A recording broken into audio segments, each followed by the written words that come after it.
Careful, counselor. You're standing in the wrong place at the wrong time. The words drifted through the cool evening air with the kind of casual confidence that only someone wearing a badge could deliver, and within seconds, an ordinary bus stop became the center of dozens of curious eyes. Marcus Bennett slowly turned toward the voice, his leather briefcase hanging at his side, the loose knot of his navy tie resting slightly below his collar after a 14-hour workday. The golden glow of the setting sun reflected across the glass windows of a pharmacy behind him while traffic rolled steadily along Jefferson Avenue. Nothing about the moment felt unusual until the black and white patrol SUV eased to the curb with its emergency lights flashing silently, bathing the sidewalk in alternating shades of blue and red that shimmered across the metal bus shelter. A teenager waiting nearby instinctively stepped backward. An elderly woman lowered the grocery bags she had been carrying. Even the city bus, only half a block away, slowed as if the driver sensed trouble before anyone else did. Marcus looked at the two officers approaching him with the same calm expression he had worn inside countless courtrooms. Officer Ryan Collins walked first, shoulders squared, sunglasses still resting on top of his head, although daylight was fading. Beside him came Officer Ethan Brooks, younger, quieter, watching everything without saying much. Collins stopped only a few feet away. Identification. His voice was flat, rehearsed, almost mechanical. Marcus blinked once, surprised more by the tone than the request itself. Certainly, officer, he answered politely as he reached toward the inside pocket of his jacket with slow, deliberate movements. Before his hand even touched the wallet, Collins lifted one palm. Don't. Marcus froze exactly where he was. The silence stretched longer than anyone expected. Cars continued passing, but the conversations around the bus stop had disappeared. Every pair of eyes now rested on the man in the tailored suit. Marcus spoke carefully. May I ask what this is about? Collins glanced briefly toward Brooks before answering. We'll ask the questions. Marcus nodded once. He had spent nearly 15 years practicing civil rights law. He knew how quickly ordinary encounters could change when assumptions replaced facts. He also knew the sidewalk had become an audience. Across the street, someone lifted a phone and quietly started recording. Another commuter did the same without saying a word. The reflections from the flashing patrol lights danced across Marcus's polished shoes as the evening breeze carried the scent of fresh rain rising from the warm pavement. The city sounded strangely distant now, muffled beneath the tension gathering around one ordinary bus stop.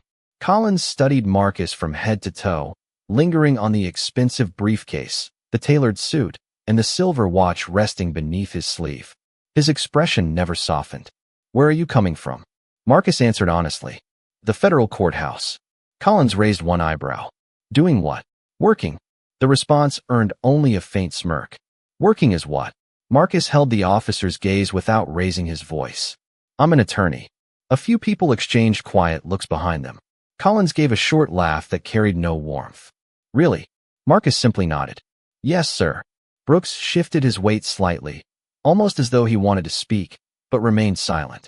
The approaching city bus finally reached the stop, its brakes releasing with a long hiss before the doors folded open. The driver looked outside, taking in the flashing patrol lights, the gathering crowd, and the suited man standing perfectly still between two officers. No one boarded.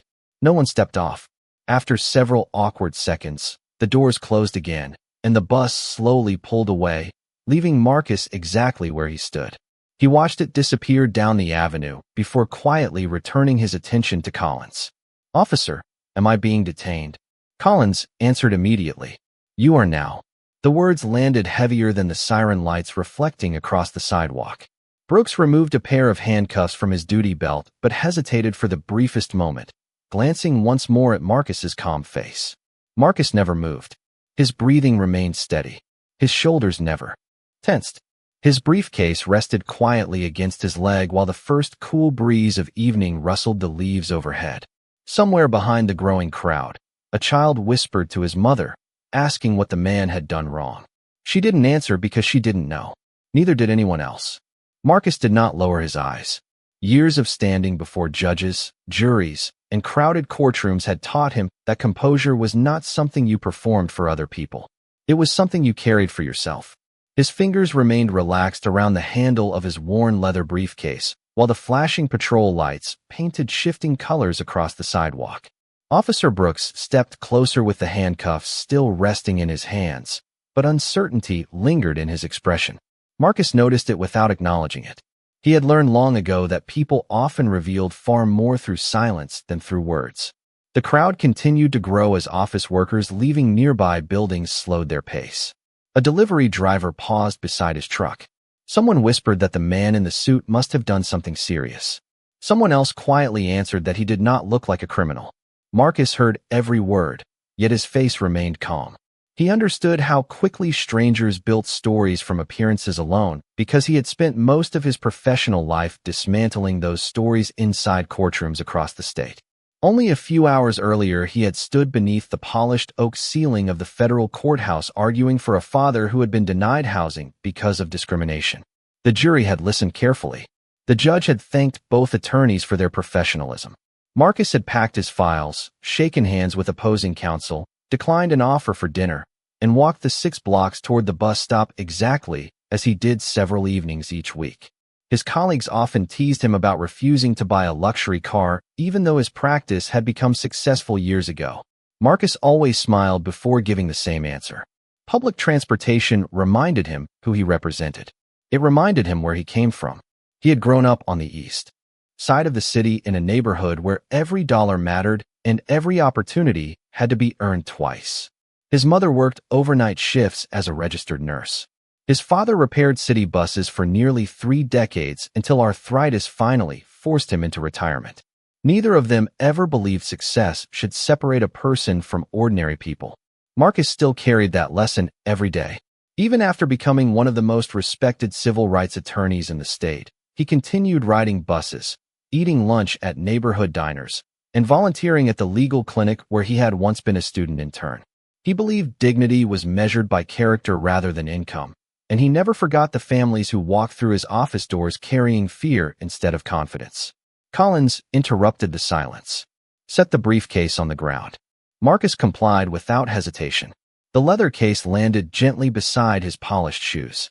Inside rested legal briefs, a laptop, handwritten notes, and a framed photograph of his parents smiling on the front porch of the modest brick house where he grew up.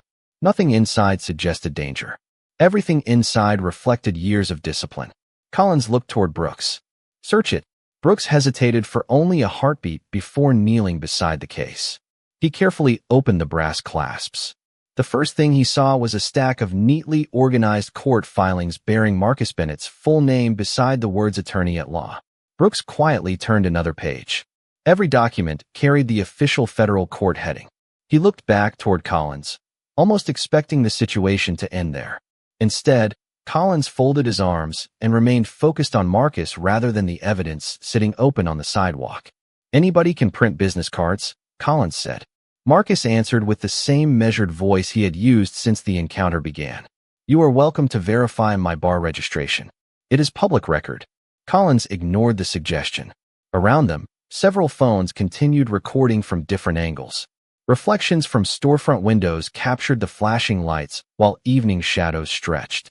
Across the concrete, the warm scent of fresh coffee drifted from the corner cafe where customers now stood against the glass, watching silently. Marcus noticed a young law student among the crowd. She recognized him almost immediately from a guest lecture he had given at the university only 2 weeks before. Surprise spread across her face, followed by confusion. She reached into her backpack, searching for her phone with trembling hands. Marcus saw her, but gave no sign of recognition. He simply stood quietly beneath the fading sky, knowing that truth often arrived more slowly than accusation, but when it finally arrived, it always demanded to be heard. The young law student finally pushed through the edge of the crowd, her backpack slipping from one shoulder as she stared at Marcus in disbelief. Her name was Emily Parker, a second-year student at Jefferson State Law School, and only 12 days earlier she had sat in the front row while Marcus Bennett explained that the strongest argument in any courtroom was patience supported by facts. She remembered every word because he had stayed an extra hour after class answering questions from students who dreamed of becoming attorneys one day.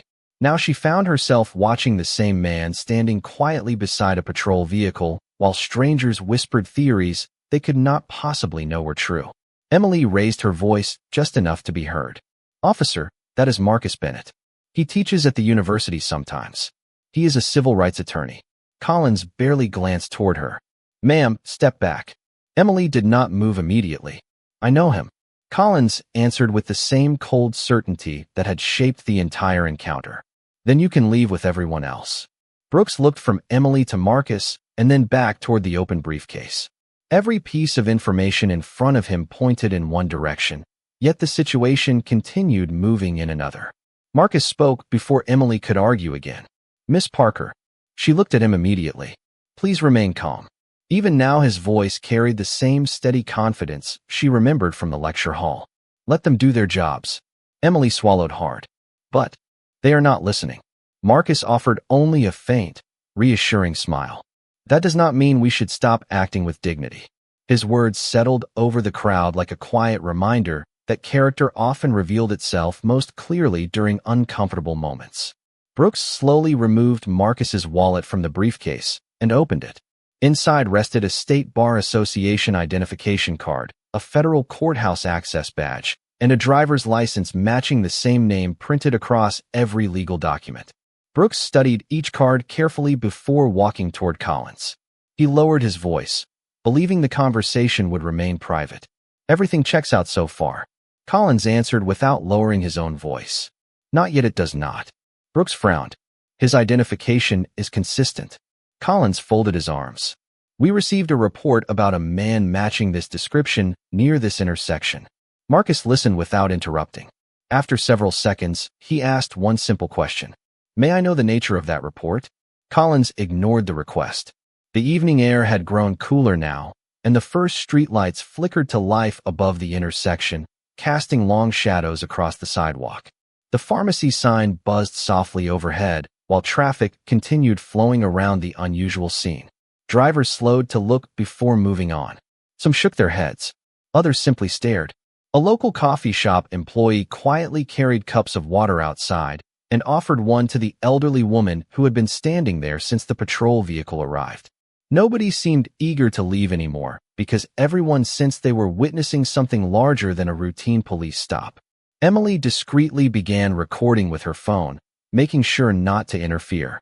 She remembered Marcus telling the class that facts preserved in real time often became the foundation of justice later.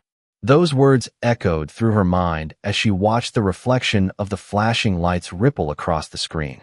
Brooks returned to the briefcase once more and found a neatly folded folder labeled Community Legal Aid Volunteer Schedule. Beneath it rested thank you letters from veterans, single mothers, and small business owners Marcus had represented without charging legal fees. There was also a handwritten birthday card from his parents thanking him for never forgetting where he came from. Brooks quietly closed the folder. Something about the collection of ordinary items made the entire situation feel increasingly difficult to explain. Collins remained unmoved.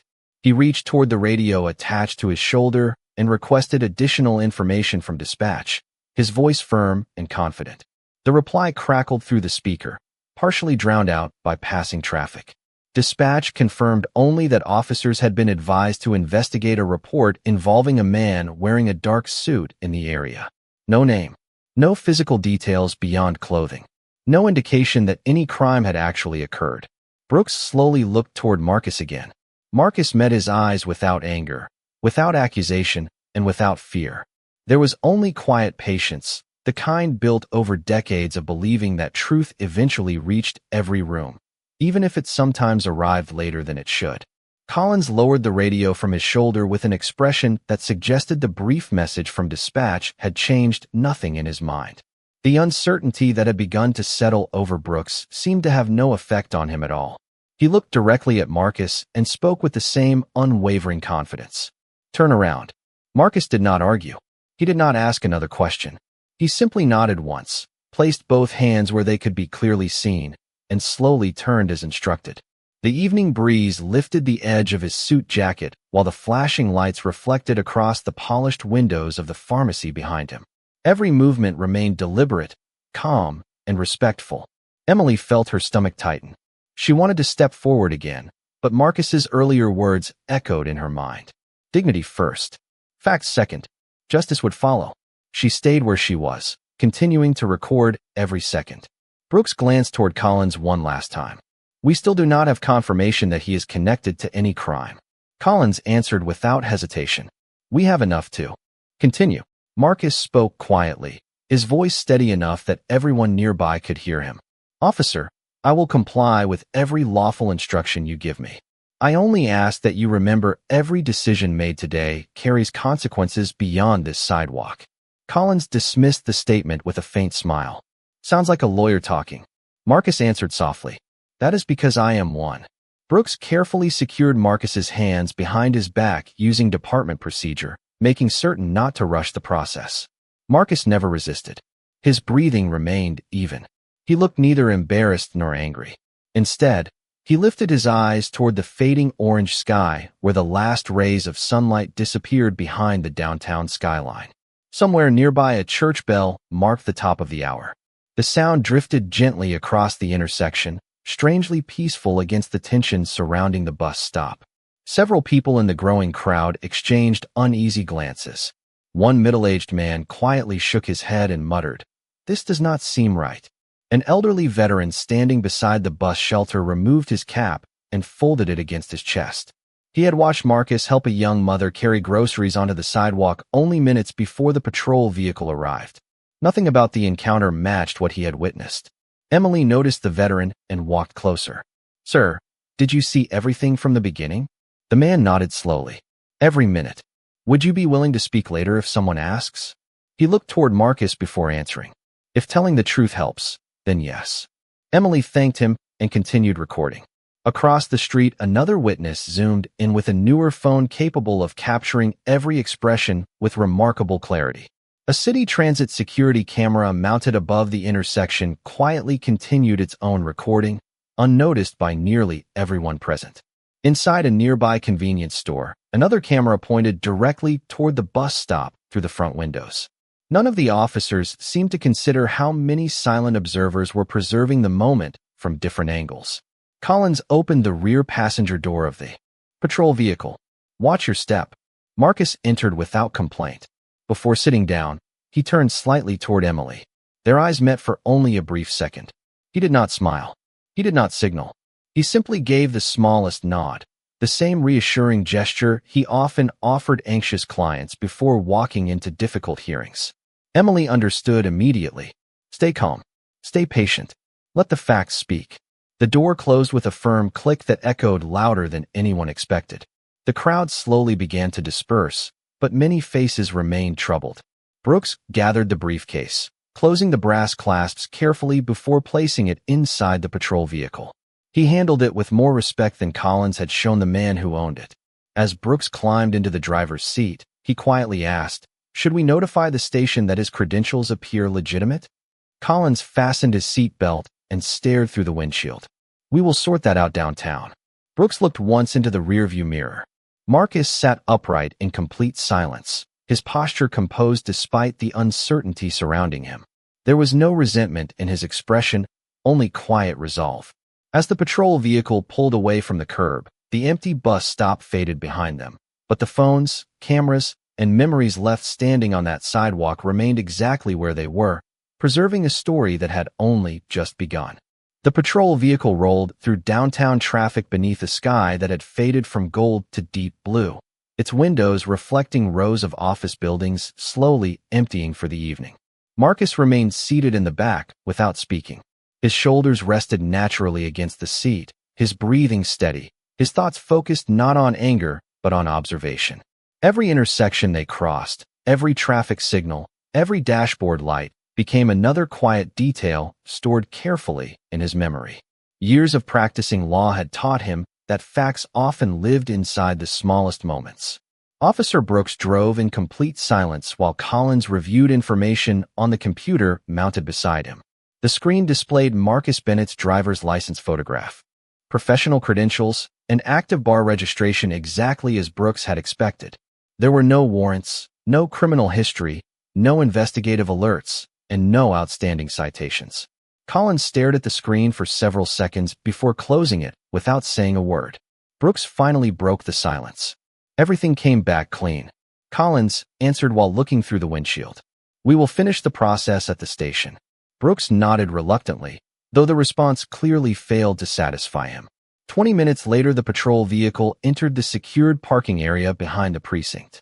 The bright white security lights reflected across the polished concrete, while officers coming and going paused briefly to glance toward the unfamiliar man stepping calmly from the rear passenger door. Marcus looked around the station with quiet familiarity. He had visited police departments many times throughout his career, sometimes representing officers, sometimes representing citizens, always believing that accountability strengthened good institutions rather than weakened them. Tonight felt different. A desk sergeant accepted the paperwork and glanced from the report to Marcus's identification. His eyebrows lifted almost immediately. "Attorney?" Collins replied with complete confidence. "That is what he claims." Marcus answered gently before anyone else spoke.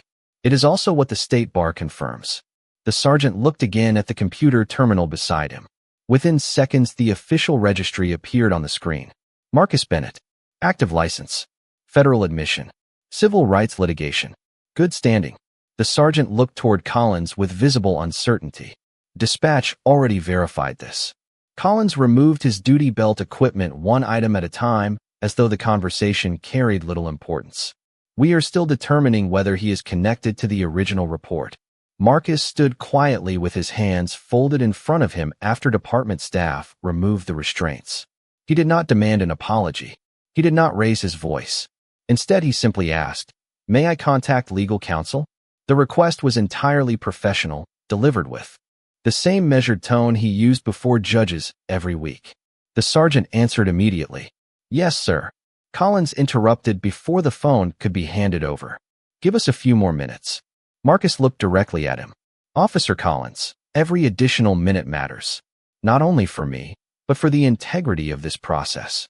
Those words settled heavily across the room. Several officers working nearby quietly exchanged glances without saying anything. Brooks lowered his eyes toward the floor. He understood exactly what Marcus meant. Integrity could not exist only when situations were convenient. It had to exist especially when mistakes became uncomfortable. Collins walked toward a supervisor's office carrying the incident report. Captain Harold Mason was finishing paperwork when Collins entered. He listened carefully while reading the file, then opened the computer record attached to Marcus's name. His expression changed almost immediately. "You detained a licensed attorney based on a clothing description alone?" Collins shifted uneasily for the first time that evening. "We believed additional investigation was appropriate." Mason continued reading. "Did Dispatch ever provide a matching name?" "No." "Did they provide a matching physical description beyond a dark suit?" "No, sir." Mason slowly removed his reading glasses and looked directly at Collins. "Did Mr. Bennett refuse to cooperate?" Collins remained silent for several seconds before quietly answering, "No, sir." Outside the office, Marcus sat alone in a waiting chair beneath bright fluorescent lights that hummed softly overhead. The station smelled faintly of fresh coffee and printer paper. A cleaning employee slowly polished the hallway floor while a television mounted high on the wall displayed the evening news without sound.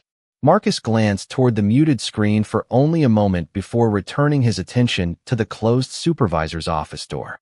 He knew nothing inside that room could erase what had already happened.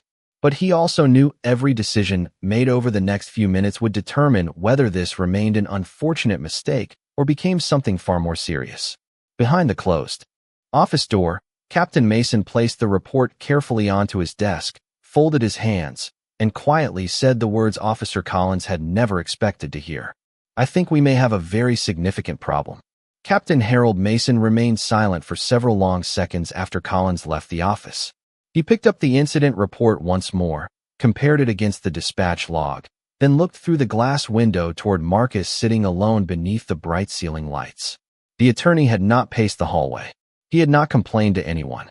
His briefcase rested neatly beside his chair while his hands remained folded in his lap. There was something remarkably steady about him, as though he understood that panic only blurred the truth. Mason stepped into the hallway carrying a paper cup of coffee. He stopped beside Marcus before quietly placing the cup on the small table between the chairs. "It has been a long evening," he said. Marcus looked up with a polite nod. "Thank you, Captain." Neither man reached for the coffee immediately. The station had grown unusually quiet. The The rush of radio traffic had faded, replaced by the soft hum of fluorescent lights and the distant clicking of computer keyboards. Outside, rain had finally begun to fall, tapping gently against the front windows in a slow, steady rhythm. Water gathered beneath the parking lot lights, turning the pavement into a mirror that reflected every passing patrol vehicle. Marcus watched the rain for a moment before speaking. "My father spent 30 years repairing city buses." Mason listened without interrupting. "He always said rain has a way of washing dust away. It does not change what happened before the storm. It simply makes everything easier to see afterward." Mason slowly lowered himself into the chair across from him. "You seem remarkably calm." Marcus offered a faint smile. "Calm is not the absence of disappointment. It is deciding disappointment will not control your judgment." The captain looked toward the closed office where Collins remained completing paperwork. "I cannot discuss everything yet." Marcus nodded. "I understand, but I can tell you I have concerns." Marcus folded his hands more comfortably. "So do I." Another silence settled between them. It was not uncomfortable. It felt thoughtful, almost heavy with the awareness that one ordinary evening had quietly changed direction. The aroma of fresh coffee drifted through the hallway while the janitor pushed a floor buffer across the polished tile, its gentle mechanical hum blending with the rain outside. Marcus glanced at the framed photographs lining the opposite wall. Decades of academy graduations, retirement ceremonies, community events, and officers receiving awards for service filled the display. "There are many honorable people in this building," Marcus said softly. Mason followed his gaze. "There are. That is why accountability matters. Good institutions deserve honest correction when mistakes happen." Mason studied Marcus carefully. Most people placed in similar circumstances arrived at anger long before reflection. Marcus had somehow reached reflection first. "You truly believe that?" Mason asked. Marcus answered without hesitation. "I have represented officers who were treated unfairly. I have represented citizens who were treated unfairly. Justice does not belong to one group. It belongs to everyone, or it belongs to no one." Those words lingered in the hallway long after they were spoken.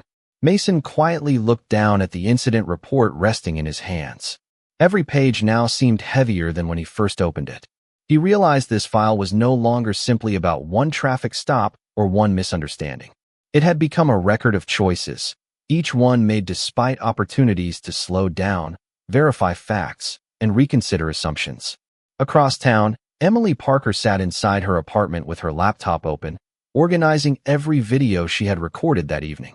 She contacted the elderly veteran, the bus driver through the transit authority, and two witnesses who had voluntarily shared their phone numbers before leaving the bus stop. Without anyone coordinating them, the witnesses had begun preserving photographs, videos, and timelines of the encounter. They were not driven by outrage alone. They wanted accuracy. Back at the station, the rain continued falling harder. Against the windows, Marcus finally reached for the untouched cup of coffee. It had already cooled slightly, but he thanked the captain anyway. Mason stood slowly and looked once more toward the supervisor's office where Collins remained unaware of everything quietly unfolding beyond those walls. Facts were gathering from cameras, witnesses, dispatch records, and official logs, each one fitting together like pieces of a puzzle that no one could stop once it began. Neither Marcus nor Captain Mason spoke another word. They simply listened to the rain, knowing that by morning the city would wake to the same streets, the same bus stop, and the same buildings. But nothing about this story would remain ordinary.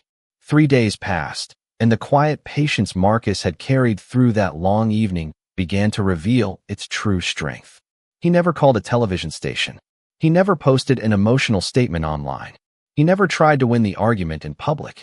Instead, he did what he had spent his entire career doing. He gathered facts. Every hour brought another piece of the story into focus. Emily Parker created a precise timeline beginning with the moment the patrol vehicle first stopped beside the bus shelter. The elderly veteran provided a signed witness statement describing Marcus peacefully waiting for the city bus before officers approached. The transit authority confirmed the exact arrival and departure time of bus route 22, along with security footage from cameras mounted inside and outside the vehicle. The convenience store manager voluntarily preserved recordings from 4 different surveillance cameras before their automatic overwrite cycle could erase them. A nearby office building produced additional exterior footage showing the entire sidewalk from a higher angle. Captain Mason quietly secured the body camera recordings before routine data rotation could affect the files. Dispatch logs documented every radio transmission exactly as they occurred. Vehicle GPS records established where the patrol car had been and when. Cell phone videos from 6 different witnesses captured the encounter from separate perspectives. Individually, each recording told only part of the story. Together, they formed something impossible to dispute. Marcus spent long evenings inside his office surrounded by neatly organized folders, digital timelines, and synchronized video screens. A large legal pad rested beside his laptop, filled with careful handwritten notes rather than emotional reactions. Every minute was verified. Every statement matched an official record. Every witness account aligned with another source of evidence. He understood that truth became strongest when it no longer depended upon memory alone. Meanwhile, inside the police department, internal investigators began reviewing the same material. Brooks watched portions of the body camera recording with growing discomfort. He saw Marcus comply immediately with every instruction. He heard Marcus identify himself respectfully. He watched dispatch confirm that no warrant existed and that the reported description consisted only of a man wearing a dark suit in the area. Brooks replayed one particular moment several times. Marcus had calmly suggested verifying his state bar registration before the situation escalated further. The opportunity had been there. So had several others. Each had quietly passed by. Collins also reviewed the footage, but now he was seeing it through different eyes. The confidence that had carried him through the encounter slowly gave way to long stretches of silence. For the first time, he noticed details he had dismissed in real time. The hesitation in Brooks's voice. The witnesses standing only a few feet away. The open briefcase filled with legal documents. The respectful tone Marcus never abandoned. None of those details had seemed important in the moment. Now they stood at the center of everything. By the 4th day, attorneys representing the city gathered inside a conference room where multiple screens displayed synchronized recordings from every available angle. Nobody spoke while the videos played. The room remained almost completely silent except for the occasional click of a keyboard and the faint hum of the projectors. One attorney finally leaned back in his chair and folded his arms. There is no evidence supporting continued detention after identity verification. Another attorney slowly nodded. There are multiple opportunities where the encounter could have ended differently. Captain Mason remained seated near the end of the table. He said very little because the recordings spoke more clearly than any explanation ever could. Marcus attended no part of those meetings. He had already submitted every document requested through proper legal channels and returned to representing his regular clients. That Friday morning, he stood once again inside a courtroom, helping a small business owner resolve a housing discrimination dispute with the same quiet professionalism he had demonstrated for years. Watching him argue respectfully before the judge, few people would have guessed that another legal battle had already begun beyond those courtroom walls. Late that afternoon, one final document arrived at the city attorney's office. It was not a demand for revenge. It was not an emotional accusation.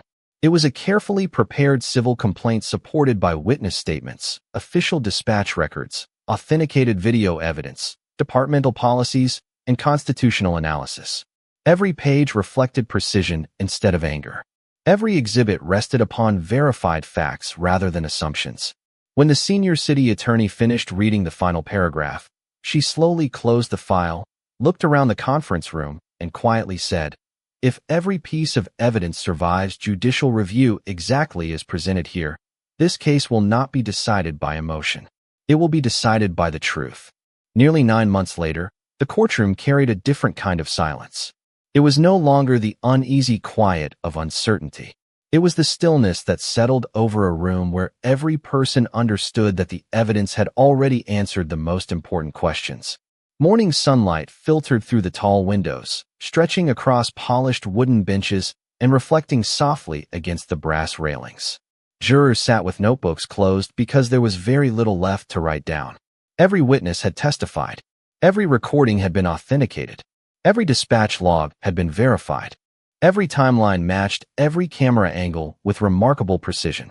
Marcus Bennett stood beside the counsel table, wearing the same calm expression he had carried from the very beginning. His navy suit was pressed neatly, his notes arranged in perfect order, and his voice remained measured each time the judge invited him to speak. He never raised his volume.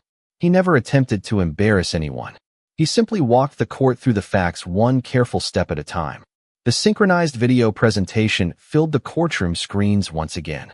From one angle, the transit camera showed Marcus quietly waiting beneath the bus shelter. From another, the convenience store camera captured the first patrol vehicle pulling to the curb.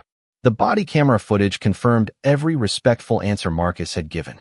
Dispatch audio established exactly what information officers possessed at every stage of the encounter. GPS records demonstrated the sequence of events minute by minute. One by one, every piece aligned so perfectly that the timeline almost appeared to assemble itself before the jury's eyes. Captain Harold Mason testified with professional honesty. He acknowledged that several opportunities existed to verify Marcus's identity before the detention continued. Brooks also took the witness stand. His voice remained steady, although his expression carried obvious regret. He admitted that Marcus had cooperated throughout the encounter and that official records confirmed his professional credentials almost immediately. When asked whether Marcus had ever behaved aggressively or refused instructions, Brooks answered with one simple word: no. Collins entered the courtroom later that afternoon. Months earlier, he had carried himself with complete certainty. Now that certainty had been replaced by hesitation. Under careful questioning, he acknowledged that the original dispatch information identified only a man wearing a dark suit in the area. No name had been provided. No detailed physical description had been issued. No evidence connected Marcus to criminal activity after his identity became known. The courtroom remained completely silent while those answers settled into the official record. Marcus never smiled. There was no satisfaction on his face. Only quiet sadness that such straightforward facts had taken so long to receive full attention.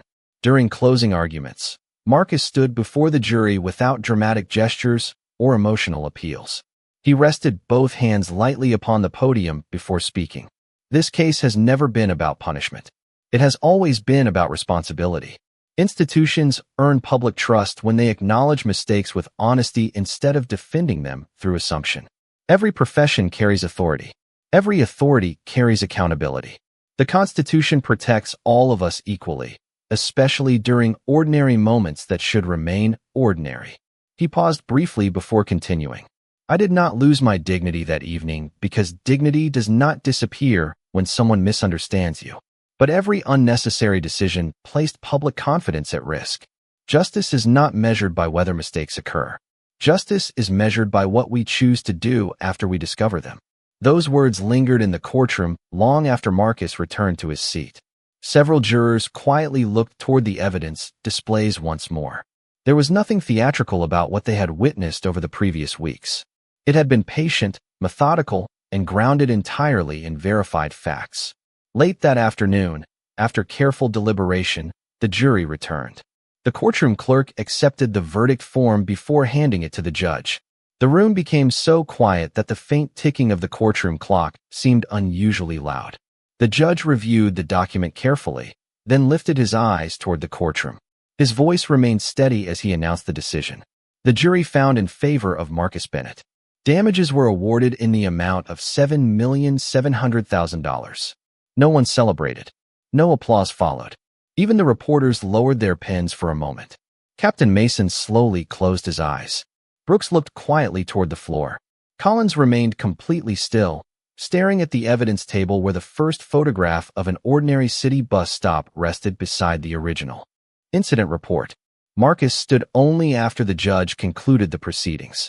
He gathered his folders carefully, thanked the court with sincere professionalism, and offered a respectful nod to everyone present, including those who had stood on the opposite side of the courtroom. Victory had arrived exactly as he always believed it should, not through anger, not through humiliation, but through truth that had finally been given the opportunity to speak. 6 months after the verdict, the city looked almost exactly the same, yet something subtle had changed beneath its familiar streets. New officer training sessions now began with real case studies about verification, constitutional rights, and professional judgment. Supervisors emphasized patience before assumption. Academy instructors reminded every new recruit that authority became stronger when guided by humility. Captain Harold Mason had personally helped redesign portions of the department's field training program, determined that future officers would learn from difficult moments instead of pretending they had never happened. Officer Ethan Brooks remained with the department, carrying the lessons of that evening into every encounter afterward. He no longer hurried through conversations. He asked one additional question before making decisions. He verified identities before drawing conclusions.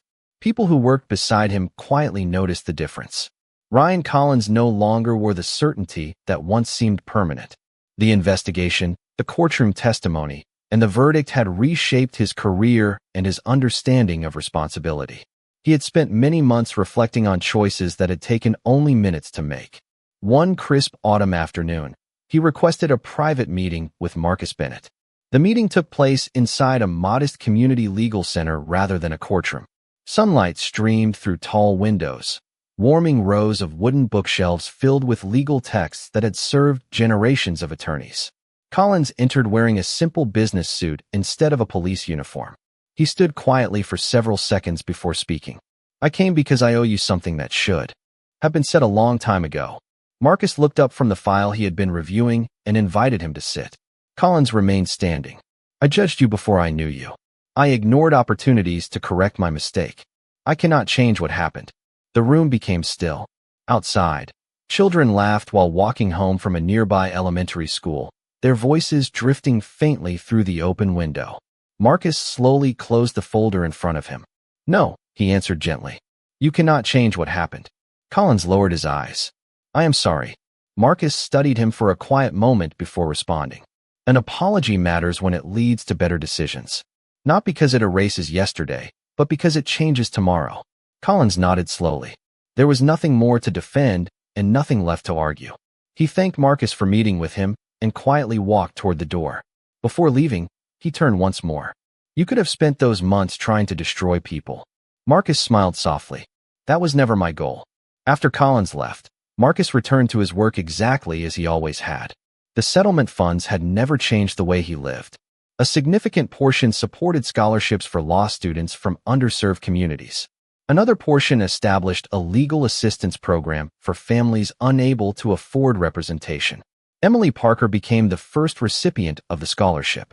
She graduated near the top of her class and accepted a position at Marcus's firm, where she often remembered the evening that first showed her what quiet courage truly looked like. One cool evening, almost a year after everything began, Marcus found himself standing once again beneath the same city bus shelter. The benches had been replaced. Fresh paint covered the metal frame. New lighting made the corner brighter after sunset. Commuters waited peacefully with grocery bags, backpacks, and briefcases, each person lost in ordinary thoughts about dinner, family, or tomorrow's work. Marcus stood with his familiar leather briefcase resting beside his polished shoes. A city bus approached in the distance, its headlights reflecting softly across the pavement. As it slowed to the curb, a young police officer walking his neighborhood patrol recognized Marcus immediately. The officer smiled warmly and tipped his cap. "Good evening, Counselor Bennett." Marcus returned the smile with a simple nod. "Good evening, officer." Nothing more needed to be said. The bus doors opened with a gentle hiss. Marcus stepped aboard, greeted the driver by name, and took a seat beside the window. As the bus pulled away, the lights of the city shimmered across the glass while the familiar bus stop slowly disappeared behind him. The place where strangers had once rushed to conclusions had become nothing more than another quiet corner of an ordinary street. Marcus watched the reflection of the passing skyline without triumph, without bitterness, and without regret. He carried only the quiet certainty that kindness did not weaken justice. Dignity did not require permission, and the strongest victories were never measured by the money awarded in a courtroom, but by the lives changed after the truth had finally been seen.